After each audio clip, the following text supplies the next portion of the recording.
আর তুমি লজ্জা পাচ্ছ নাকি? বাচ্চাদের দুইটা রোজা হয় প্রতিদিন প্রতিদিন? হ্যাঁ। তারপরে আমি প্রত্যেকদিন রাখি না, প্রতিদিন রাখবো, 10 দিন রাখবো, আর একবারে ঈদের শেষের দিন, মানে ঈদের আগের দিনে যেটা আর কি, তাই তো? মানে প্রথমটা, মাঝামাঝিটা আর ঈদের শেষেরটা, তাহলে টোটাল 30টা রোজা কমপ্লিট। আর পার ডে কয়টা করে কিভাবে রোজা থাকবা?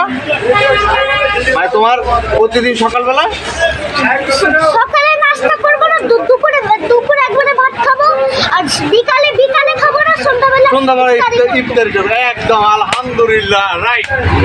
মানে তোমার মতো ইন্টেলিজেন্ট বয় তো সেকেন্ড একটা খুঁজে পাওয়া যাবে না। তোমার নাম কি বলছিল আব্বু? মোহাম্মদ আলী জিয়ামি। আচ্ছা ঠিক আছে, তাহলে এইভাবে রোজা রাখার নিয়ম আমাকে বলে দিছ। আমরা কি এবার থাকতে পারবো? তাহলে কি আমি পানি একটু খাবো? আমি একটু পানি, তুমি খাবা? আমার অনেক কষ্ট হয়ে গেছে, গলা শুকিয়ে গেছে। রোজা তো নাই, রোজা আছো?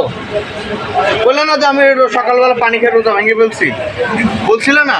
তাহলে এখন একটু পানি খাও।